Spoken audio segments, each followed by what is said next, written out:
2 বছরেরও বেশি সময় ধরে চলছে রাশিয়া ইউক্রেন যুদ্ধ। কোনো পক্ষই ছাড় দিতে রাজি নয়।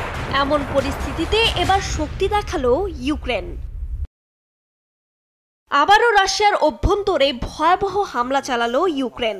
রাশিয়া অধিকৃত খার্কিভ অঞ্চলে আগুন ছড়ালো দেশটির ড্রাগন ড্রোন। পুড়ে ছাই গোটা একটি অঞ্চল। বেশ কিছু রুশ সেনার গাড়িও পুড়ে ভস্ম হয়ে গেছে এই ভয়াবহ ড্রোন হামলায়। ইতোমধ্যেই বিভিন্ন সামাজিক যোগাযোগ মাধ্যমে ভাইরাল ড্রাগনের অগ্নিবর্ষণের ছবি ও ভিডিও। ইউক্রেন তার প্রতিরক্ষা বাহিনীতে নতুন করে যুক্ত করেছে এই ভিন্নধর্মী ড্রাগন ড্রোন। খরনে গ্রুপ নামের এক টেলিগ্রাম চ্যানেলে শেয়ার করা হয় ড্রোনের থার্মাইট বর্ষণের দৃশ্য, যা নিয়ে রীতিমতো সাড়া পড়ে গেছে বিশ্বজুড়ে। মূলত ড্রাগন ড্রোনে ব্যবহার করা হয় অ্যালুমিনিয়াম গুঁড়া ও আয়রন অক্সাইডের উত্তপ্ত মিশ্রণ, যা থার্মাইট নামে পরিচিত।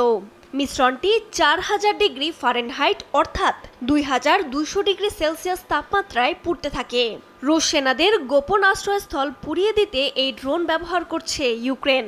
ড্রোনটি মূলত পুরনো যুদ্ধাস্ত্রের নতুন রূপ। ড্রোনের সঙ্গে থার্মাইট ব্যবহার করে তৈরি করা হয়েছে এই ড্রাগন ড্রোন।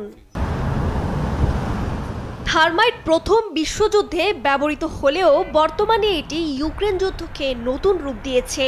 দেশটির প্রতিরোধের প্রতীক হয়ে উঠেছে এই ড্রোন। থার্মাইট খুব সহজেই যে কোনো ধাতব পদার্থকে গলিয়ে ফেলতে সক্ষম। 1890 সালে জার্মান রসায়নবিদের আবিষ্কার থার্মাইট প্রাথমিকভাবে রেলপথ ঢালাইয়ের কাজে ব্যবহার করা হলেও সামরিক ক্ষেত্রে এটি এক ভয়াবহ অস্ত্র হিসেবে ব্যবহৃত হচ্ছে।